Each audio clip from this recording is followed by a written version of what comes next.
राम राम राम, फंस गए ना मेरी चाल में। आओ राम आओ। इसी एक क्षण की तो वर्षों से प्रतीक्षा थी मुझे। हर एक पीड़ा का, हर एक दुख का प्रतिशोध लूंगा। जो घाव तुमने मेरे कुल, मेरे परिवार पर लगाए हैं, हर एक घाव का मूल्य चुकाना होगा।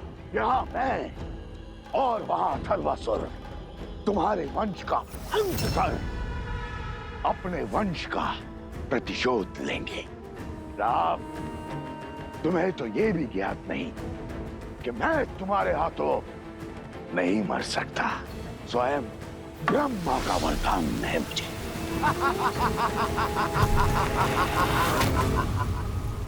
राक्षसों का ये रूप साधारण नहीं है। आप दोनों भी आगे बढ़ जाइए। उस गांव में संकट घोर है। ये आप क्या कह रहे हैं हनुमान जी? हम आपकी रोचक कहानियां सुन सुनकर इतने बड़े हुए हैं और आज जब उन कथाओं का मंचन देखने का अवसर मिला है तो भाग जाए। आप हमारी माता को माता मानते हैं और हमारे पिताश्री को प्रभु, और जब साक्षात संकट मोचन हमारे साथ है तो हमें किस संकट का भय? हम भी अपने बड़े भैया के साथ रहकर उनके गुण ग्रहण कर ले। चलिए फिर। जय श्री राम। जय श्री राम।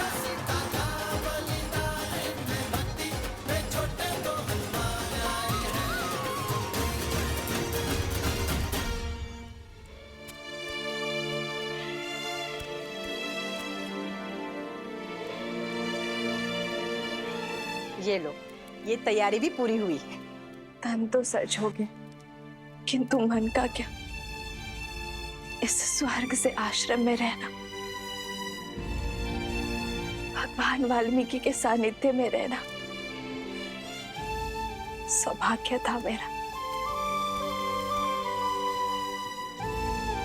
दुख तो होगा ही, किंतु जीवन में सदा आगे की ओर ही देखना चाहिए, आगे ही बढ़ना चाहिए।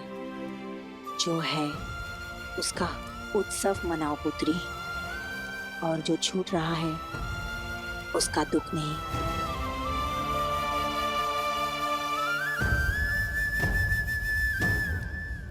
तुम्हारी स्मृतियां सदा साथ रहेंगी, और गर्व भी कि देवी सीता ने मुझे माता कह के पुकारा था।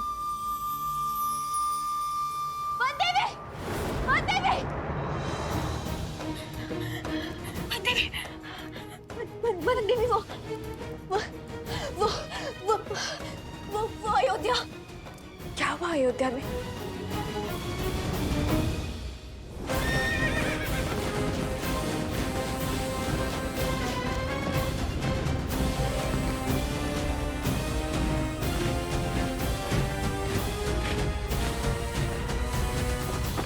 आर्य सुमंत, अयोध्या के चारों ओर इसी प्रकार सेना का पहरा रखिए। कदाचित इसकी आवश्यकता तो नहीं पड़ेगी, किंतु नीति का पालन अनिवार्य है। जो आज्ञा महाराज। राम के रहते अयोध्या की सीमा तक नहीं आ पाएगा। सारथी,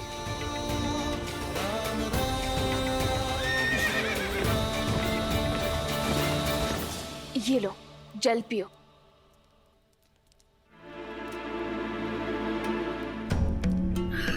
अब बताओ, अयोध्या में क्या हुआ प्रसूता? अयोध्या में कुछ नहीं हुआ। अयोध्या के राज परिवार के रथ आश्रम में प्रवेश कर रहे हैं। क्या?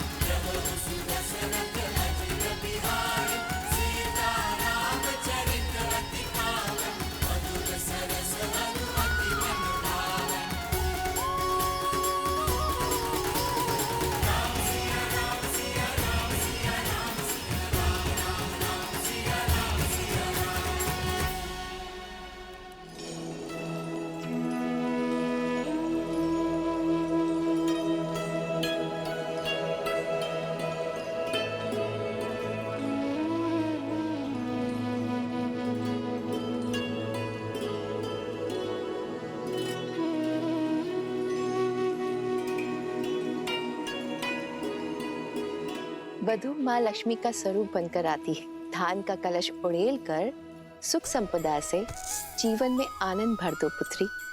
तुम अयोध्या की कुलवधू हो, तुम कोई वनवासिनी नहीं हो सकती।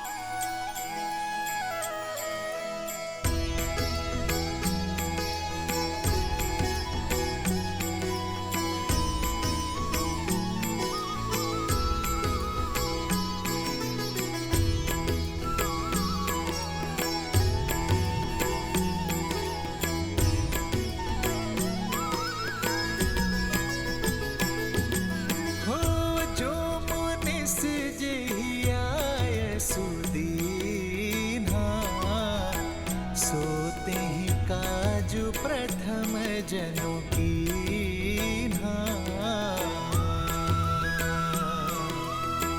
रघुकुल मात रघुपति भ्रात जानकी भक्ति कौशल गमन भात।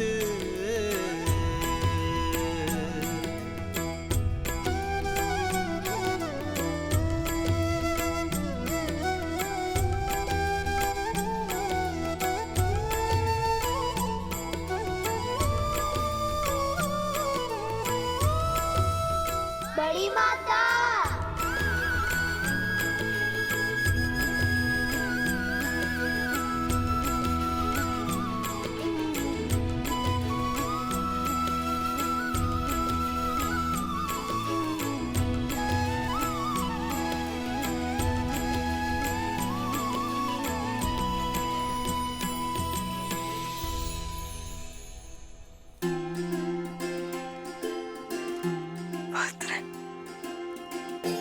सोचा नहीं था कि मेरी तपस्या का फल इतना अधिक बढ़कर लौटेगा।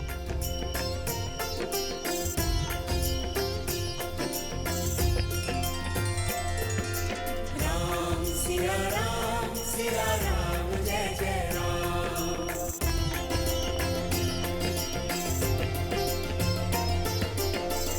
सीता राम चरित अति पावन, मधुर सरस अरु अति मन भावन।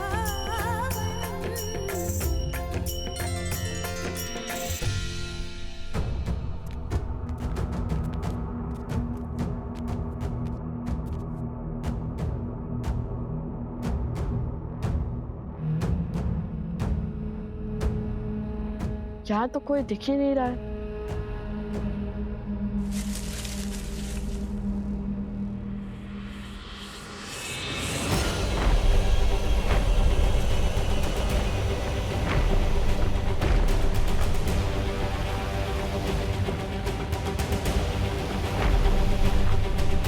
इस द्वंद्व में आनंद आएगा। बड़ा बलशाली असुर आ रहा है आपके समक्ष। सज रहिए लवकुश।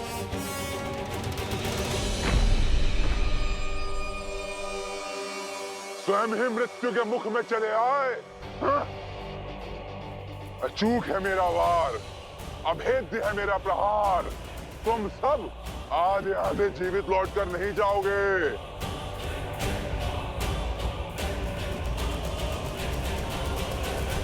जय श्री राम।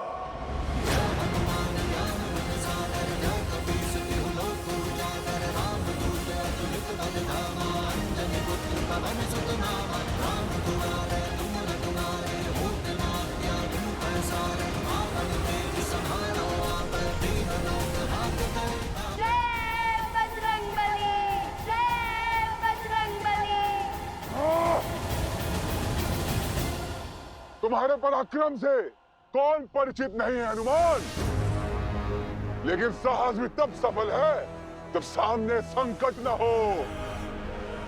वाह, तुम्हारे हर वार का मूल्य ये निर्दोष चुकाएंगे।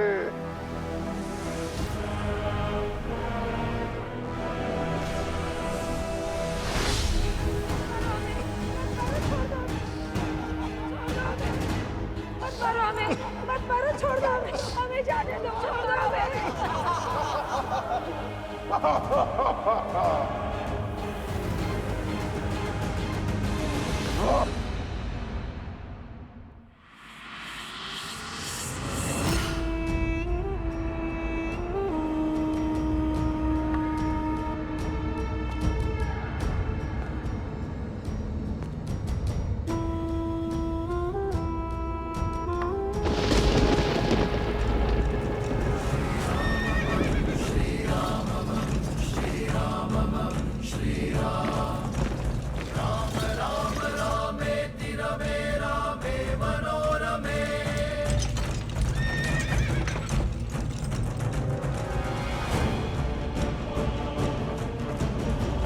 आओ राम, आओ। बहुत प्रतीक्षा कर ली मैंने, अब प्रहार करूंगा। सहस्त्रमुख। अति उत्तम राम, अपनी मृत्यु को पहचान गए। हाँ, मैं सहस्त्रमुख हूं, वही सहस्त्रमुख जिसने अयोध्या के सुख को छिन भिन्न किया, बिना अस्त्र उठाए पूरे कौशल राज्य को धराशायी किया। वही सहस्त्रमुख जिसने तुम्हें विजय का उत्सव तक मनाने नहीं दिया।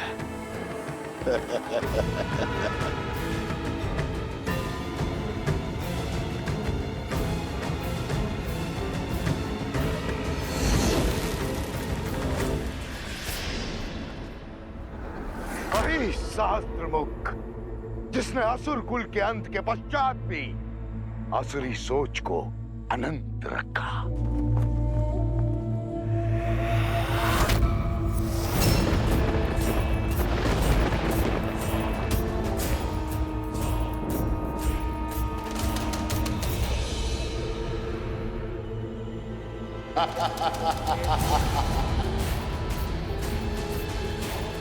अकेले आने का निर्णय उत्तम था तुम्हारा राम।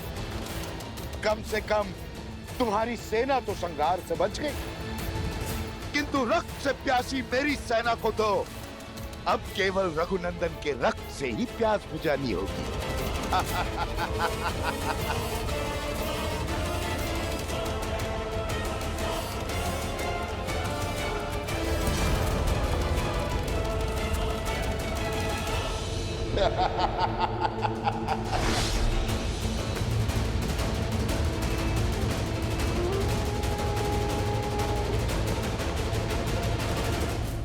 हनुमान जी,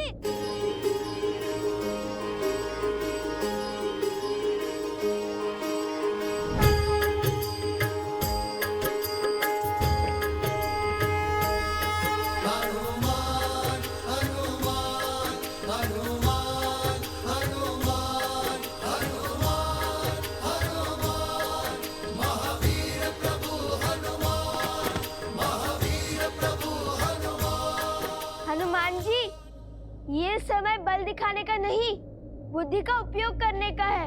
शत्रु को उसकी जीत का आभास दिलाने का है।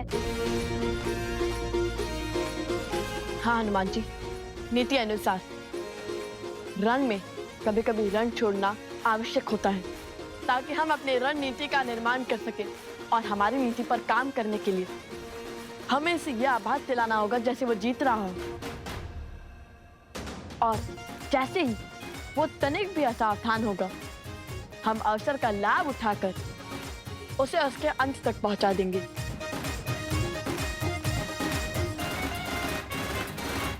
हे दानवीर, हम स्वयं को आपके आगे समर्पित करने के लिए सज्ज हैं।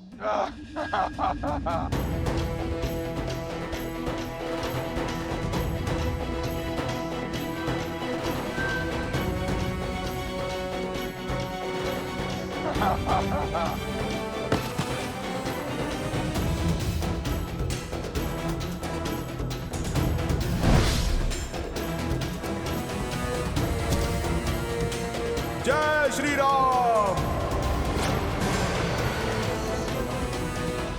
किंतु इस समर्पण की एक ही शर्त है, या इन गांव वालों को छोड़ दे। मूर्ख समझा है मुझे?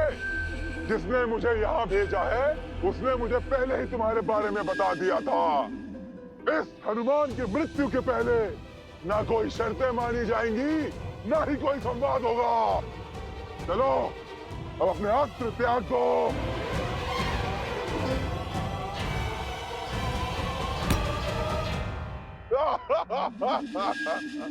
लो मित्र, आज मेरे अध्याय का अंत कर ही दो। मैं तो हार गया हूं तुम जैसे असुरों को समझा समझा कर। बस अब और नहीं। तथास्तु। अब अगला वार तुम्हारी मृत्यु का कारण बनेगा हनुमान।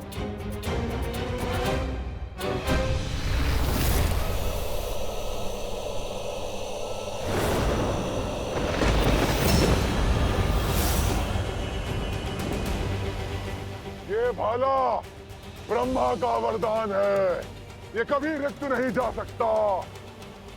राम भक्त हनुमान, सज्ज हो जाओ अपने अंत के लिए। राम रावण युद्ध के बाद राम और सहस्त्रमुख रावण का युद्ध बहुत समय से शेष है। मेरे बहुत से प्रतिशोध शेष है। पहला प्रतिशोध मेरे छोटे भाई रावण की मृत्यु का।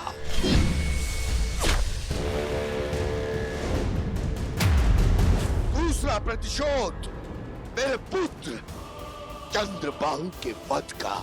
तीसरा प्रतिशोध मेरी बहन शूर्पणखा के अपमान का।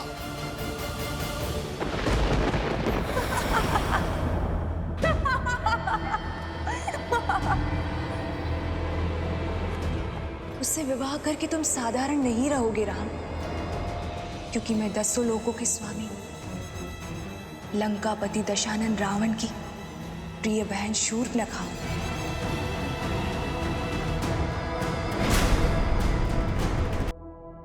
कुछ स्मरण आया राम? मैं वो शूर्पणखा हूँ जिसके सम्मान को तार तार कर दिया था तुमने और तुम्हारे उस भाई ने। तुमने अपने छल से मेरे भैया दशानन लंकेश रावण का बल तोड़कर उन्हें मार दिया था और मुझे सदा सदा के लिए अकेला कर दिया था। और देखो आज इस युद्ध भूमि पर तुम अकेले खड़े हो।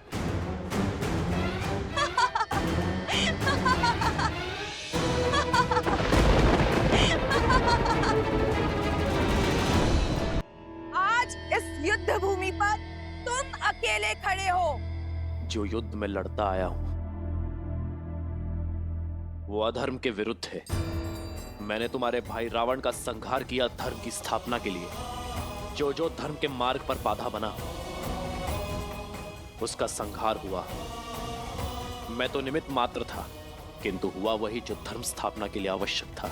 मुझे लगा मेरे इस कर्म से तुम्हें सीख मिलेगी, तुम उचित मार्ग पर आ जाओगी, अधर्म का मार्ग त्याग दोगी।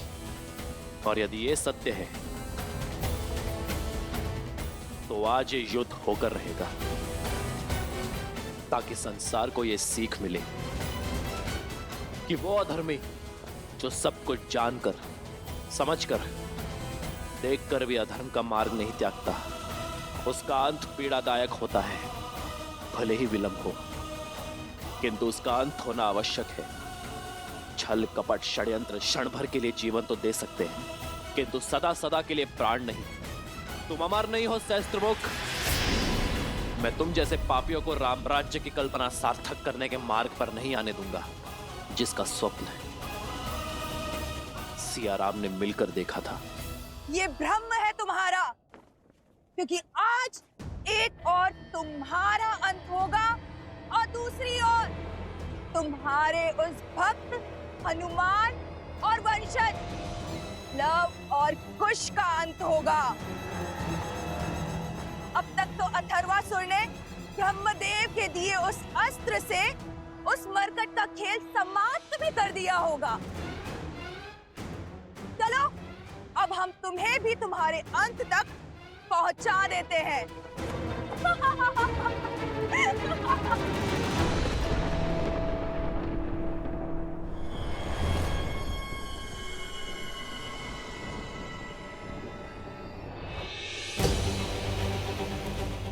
लव कुश, सावधान।